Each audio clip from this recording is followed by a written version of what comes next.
freshman, talked to the team over the weekend. I know he's coming back from an illness. How's he doing? He's doing well. He's in great spirits, and he's got an unbelievable family. His youngest daughter is a plebe here, so she was doing the march back. So he and his wife Stacy, his two older children who are both graduates, they all came back for the march back, and really neat to see all of them together. He did a great job speaking to our team. Coach, I guess I'll start with camp's kind of been coming and going pretty fast now. Scrimmage on Saturday. How do you think the team's done to this point, kind of wrapping things up as a unit before you get ready for Duke? Oh, we still got a couple of weeks to go, and I'm glad that we do. We've got plenty of little details that still need to be worked on and worked over 100 times over. And but I think our guys have worked hard, and the enthusiasm's been good. The competition's been good. And we've had a chance to go our core group on the defense against the core group of the offense. We've got a really good freshman class. I'm excited about watching those guys grow and develop. But we're still not there yet. And like I said, we got a couple more weeks to get there. Is there anything you're focusing on for Saturday that's going to kind of clear some things up for you? As you know, obviously you have another week before the game, but is there anything you're going to try to clear up on Saturday? Anything you're looking for in particular? I think most of our guys have established where they are in the lineup at this point. I don't know that we've got a lot of question marks there. We've had some guys, just some subtle changes in positions, and I'm really anxious to see those guys at those positions and see where they might factor in, and then really just to this point, what we do in terms of execution of assignments.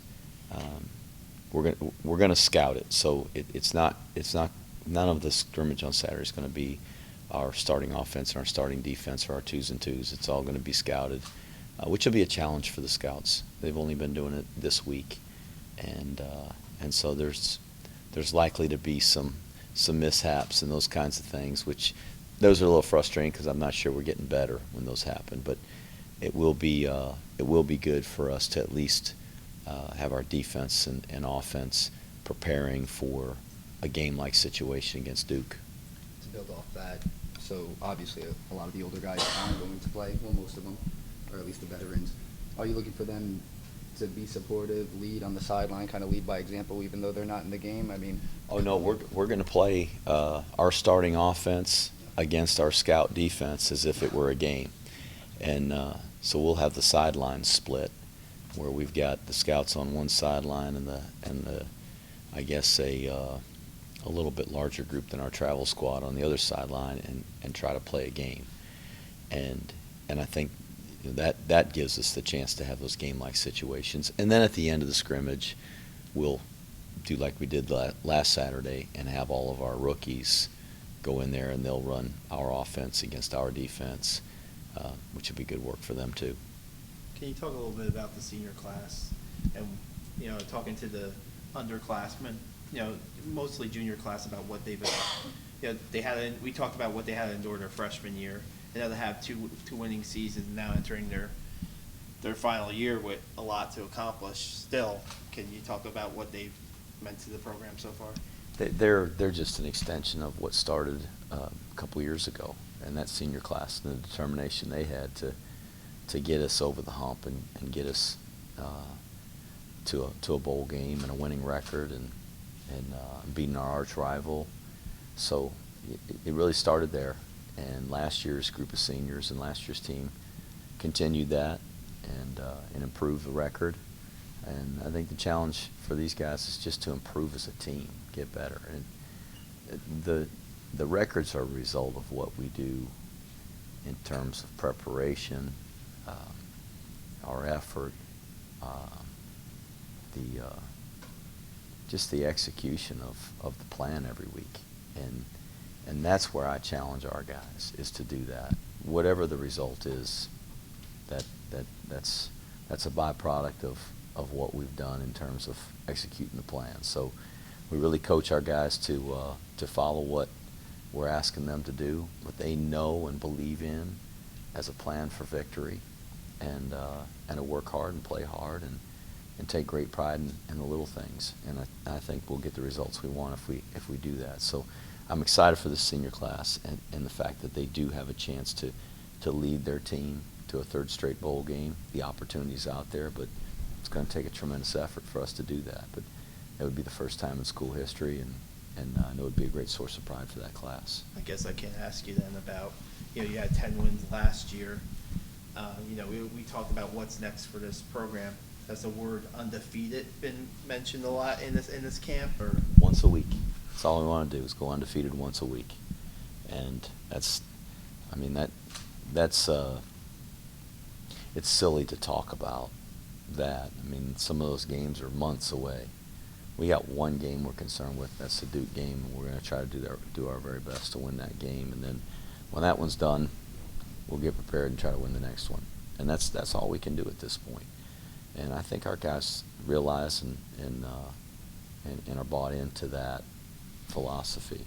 And it's how we've been able to have some success the last 2 years, is not looking a long way into the future. It's really concentrating on the next game. Coach, maybe just maybe a day to ask about how you put the schedule together, the teams you're going to play this year, and then teams that you may see in the future. I know you'll try to play one top 20 team a year, but what goes into formulating the opponents that you play as an independent? I don't get real involved with the schedule. Our athletic administration fortunately handles that. That's not an easy thing to do, especially when you're not in a conference, as we aren't. When a team's in a conference, the conference sets at least 8 games of that schedule, and some conferences 9, and then it's just a matter of finding 3 or 4 of the games. Here we've got to find basically 10 games. The other 2 academies are set for those weekends, but the rest of them we've got to go search, and that's a great job by Boo and Bob Beretta, who kind of really lead that effort, and so the schedule is not set in stone, but we've got a pretty good idea 6-7 years out sometimes, just kind of who's going to be showing up on the schedule. So it's not my desire to play anybody as a top 20 team. I mean, I'd like to play some teams that are a lot more like us. We don't have many on our schedule that are like us. Two other academies, but I mean, they all give scholarships. They're all talented football teams, and it's every week is a challenge for us. You just look at the last 2 seasons, and winning 18 games, but there weren't very many of those that were easy, and we had to battle and come from behind in a lot of those victories. And 3 years ago we lost a bunch of games by a touchdown or less. Well, the last couple of years we've won a bunch of games by a touchdown or less. So the margin for error for us is very small. And those talented teams like Oklahoma, that you call a top 20 team, I mean, holy smokes, they're so much better than us, Ken. They're so much more talented. And 5th rate in the country. Yeah, that's right. Well, what was Ohio State last year? About the 3rd, same. 4th. Those guys are good. And if you recall, last year after the Ohio State game, we had 7 players out the next week against Tulane, and so we looked like a different football team the next week because we had some guys injured. And I'm not saying we're going to get beat up in every one of those games, but they're a pretty physical team, that Ohio State team, and I'm certain Oklahoma's going to be as well. Same thing happened at Stanford a bunch of years ago here when they came in. Yeah. Do you, as an independent, do you think that's where this program will be for the near future? Are you a fan of joining a conference, or do you think the team can continue its path as an independent? I hope we can stay independent. We're a national university, and I like the idea of playing a national schedule and being able to travel and play different teams from year to year. We give our academy and our football program exposure to cities and states and prospects and fans around the country. So I think it's a real positive for us, and hopefully we're going to be able to manage to do that. I guess when there was the playoff talk, there was independent teams are going to have trouble surviving, but you guys have are a success story as an independent. So, I mean, are you like the kind of antithesis of that, pretty much, you know, because they said, you know, you're going to a playoff system, you know, how are independents going to survive without the conference affiliation? Playoff system as it is doesn't include anybody outside of the Power 5 conferences anyway.